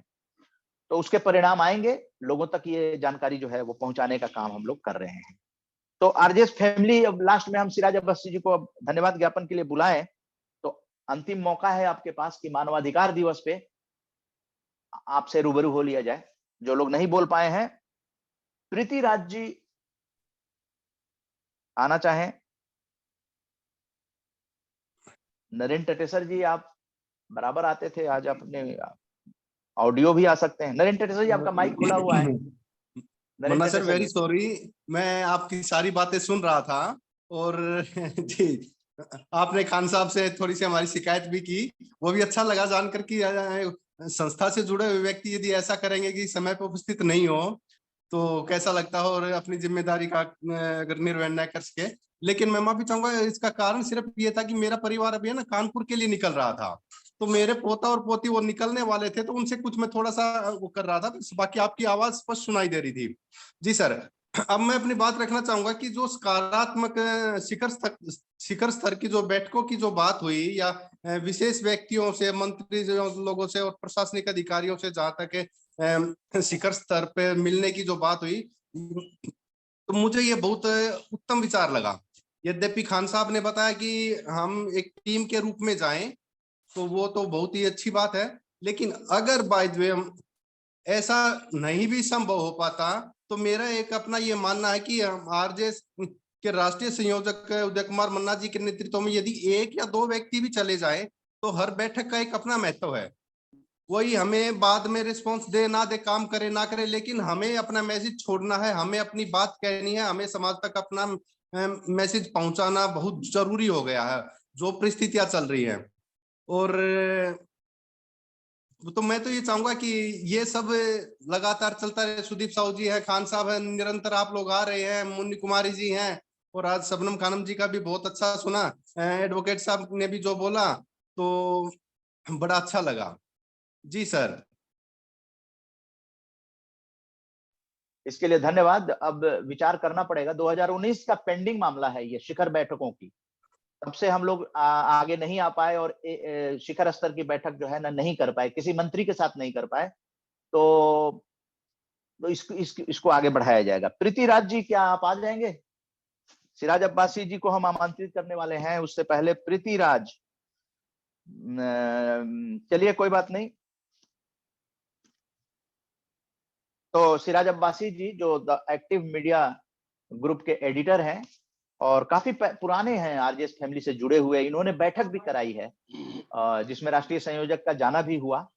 और इसके अलावा भी मेरे ख्याल से दो बैठकें शायद इन्होंने आजादी की अमृत गाथा का ये दूसरा अंक कर रहे हैं, और दो बैठकें मेरी नॉलेज में है कि उन्होंने ऑलरेडी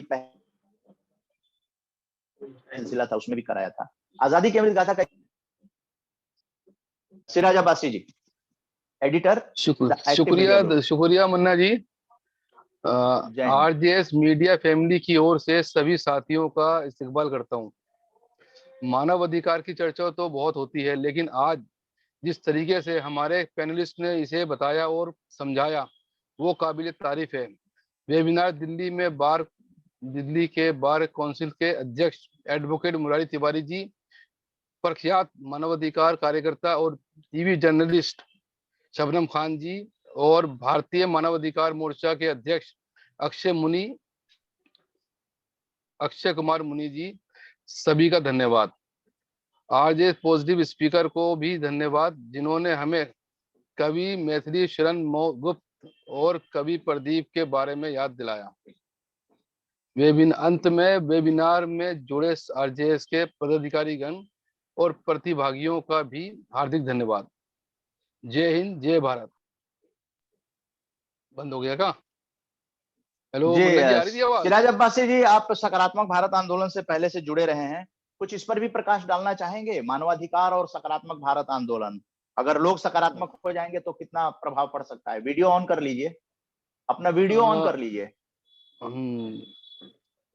हाँ, ऐसा है, जो जो लक्ष्य आप लेके चल रहे हैं मानव मन्ना जी, ये काफी काबिले तारीफ है, लेकिन अवेयरनेस जो है नहीं आ पाती लोगों में। जितना भी समझाओ लोग जो है वापस पीछे हो जाते हैं, तो इसके लिए थोड़ा बहुत हमें जो है करना पड़ेगा। शिखर स्तर की बैठक पर क्या विचार हैं आपके, जो मंत्रियों के साथ, चेयरमैन के साथ करनी है? हाँ, ये अच्छी रहेगी है, और एक पहल भी होगी लोगों को जागरूकता के लिए कि हाँ भाई हमने ये काम करा है, तो होना चाहिए इसको। जी, तो सिराज अब्बासी जी ने भी समर्थन किया है। और आप कब से जुड़े हैं? आपने कितनी बैठकें करी हैं? हाँ, 2 बैठक तो कर चुके हम। आजादी की अमृत गाथा में 2 किया आपने? जी जी जी। और इससे पहले जो बैठक हुई थी जिसमें हमारा भी जाना हुआ था, इफ्तार की पार्टी भी करी थी आपने? हाँ हाँ हाँ, रोजा इफ्तार करी थी हमने पार्टी में। रोजा, हाँ हाँ हम्म। हाँ, वो 2 बैठक शायद। पत्रकारिता दिवस भी था उस समय, जी और साथ में रोजा जी इफ्तार भी था। जी जी जी। तो दिल्ली पुस्तक मेला लग रहा है, जी, आप आ सकते हैं। 23 तारीख और 25 तारीख को कार्यक्रम रखा गया है। वैसे हम लोग प्रेजेंट रहेंगे वहाँ। तो ठीक है, इस तरह समय से मिला सिराज तो जरूर अब्बासी जी। जरूर आएंगे आपके पास। जी, तो बहुत बहुत धन्यवाद। बता दें कि the justice for the deprived सह आयोजक आज के कार्यक्रम के रहे हैं, और हम लोगों ने आजादी की अमृत गाथा का ये 105वां कार्यक्रम किया है। आप सभी को बहुत बहुत हार्दिक बधाई हो कि इसी तरह से आगे बढ़ते रहे हम लोग। और जो लोग भी प्रतिभागी जुड़े, जो गेस्ट आए, सब लोगों का धन्यवाद। और हम लोग अगले रविवार को पटना से प्रोग्राम कर रहे हैं, जिसके कि रैना इन्फोटेक के जो निदेशक हैं दिलीप वर्मा जी, वो को ऑर्गेनाइजर हैं और वो संरक्षक बने हैं। तो उद्घाटन होगा, हालांकि वो दूसरी बैठक करेंगे। और संरक्षक इसलिए बनाया गया है क्योंकि उन्होंने घोषणा की है कि यहाँ पर कोई भी को ऑर्गेनाइजर आकर बैठक कर सकता है। तो एक सिलसिला जो है बैठकों की शुरू की जा रही है, और विभूति विक्रमादित्य जी जो हैं वो मुख्य अतिथि होंगे। अभी कल ही उनको बुक फेयर लगा हुआ है गांधी मैदान पटना में, वहां पर डिपार्टमेंट ऑफ इंडस्ट्री के मंच पर उनको सम्मानित किया गया है। Director Smartway electronics private limited, incubation centre IIT Delhi Patna Bihar. Vibhuti Vikramaditya ji entrepreneur भी हैं, और आईआईटी का जो इंक्यूबेशन सेंटर है इंडियन इंस्टीट्यूट ऑफ टेक्नोलॉजी, उससे जुड़े हुए हैं, और डायरेक्टर हैं स्मार्टवे इलेक्ट्रॉनिक्स। तो दिलीप वर्मा जी तैयारी कीजिए, रैना इन्फोटेक के डायरेक्टर, और राजेंद्र नगर कदम कुआं के पास है। हिंदी साहित्य सम्मेलन जो है, बिहार हिंदी साहित्य सम्मेलन, उसी के पास है, Rajendra Nagar road 1 electricity office के सामने। तो वहां पर रैना इन्फोटेक के विद्यार्थी होंगे, और ओम प्रकाश झुनझुनवाला जी भी पहुंचेंगे, और प्रभारी जो अभी नवनिर्वाचित प्रभारी हैं डॉक्टर मुन्नी कुमारी जी, वो भी पहुंचेंगी, और साथ में आरजेएस की युवा टोली वगैरह रहेंगे। और लेट अस सी कि 18 तारीख का फिजिकल कार्यक्रम पटना सेंटर किस तरह का करता है, हम लोग उसकी वेट करेंगे। और वेबिनार भी होगा ताकि आप लोग उसको देख सकें कि किस तरह का कार्यक्रम हो रहा है। वो टॉपिक होगा स्टार्टअप कंप्यूटराइज स्किल डेवलपमेंट, इसी टॉपिक पर होगा। टेक्निकल विषय है जो रोजगार में काम आता है, उसको लेकर करेंगे। तो आप लोगों की अनुमति हो तो अब इसको संपन्न किया जाए।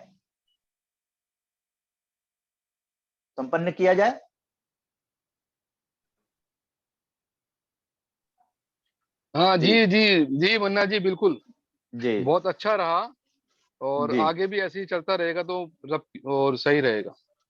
बहुत अच्छा। बाकी सभी तो साथियों को धन्यवाद। जय हिंद, जय जी, भारत। जय हिंद, जय भारत। एक बार हम सभी जो अतिथि आए हुए थे, एक बार ये बैनर दिखा देते हैं। और ये कार्यक्रम जो है अब संपन्न हो गया है।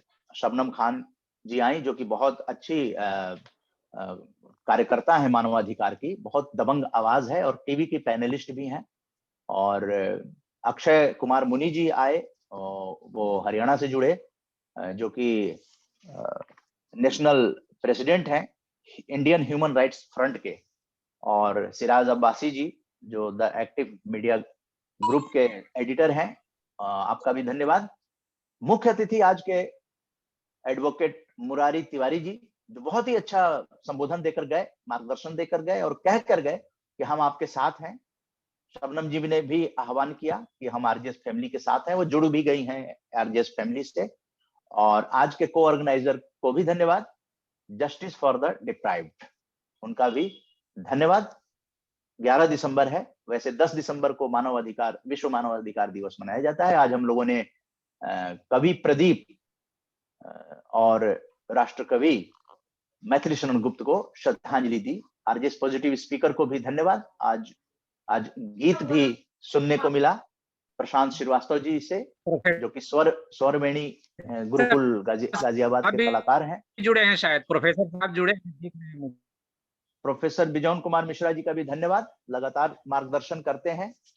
और 25 तारीख को प्रोफेसर बिजौन कुमार मिश्रा जी का कार्यक्रम होगा बुक फेयर से। तब तक के लिए आप सभी लोगों को आरजेएस राष्ट्रीय संयोजक उदय कुमार मन्ना, आरजेएस की टेक्निकल टीम का धन्यवाद करते हुए इस कार्यक्रम को अब यहाँ संपन्न करते हैं।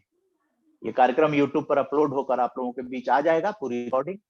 और आप लोग कोशिश कीजिए कि जो भी आरजेएस की चीजें हो, क्योंकि राष्ट्र प्रथम भारत एक परिवार विश्व एक घर है, तो उसको आप लोग पहुंचाएं जन जन तक। यही कोशिश कामयाबी की रास्ता दिखा सकती है। और अंत में इंडिया ट्रेड प्रमोशन ऑर्गेनाइजेशन द्वारा फेडरेशन ऑफ इंडियन पब्लिशर्स के सहयोग से आयोजित 22 दिसंबर 2022 से 26 दिसंबर 2022 तक दिल्ली पुस्तक मेला, जहां पर स्टडी फेयर भी है, गिफ्ट फेयर भी है, उसमें आप सब आमंत्रित हैं। और आरजेएस मीडिया जो काम, जय हिंद, जय भारत। जय हिंद, जय भारत।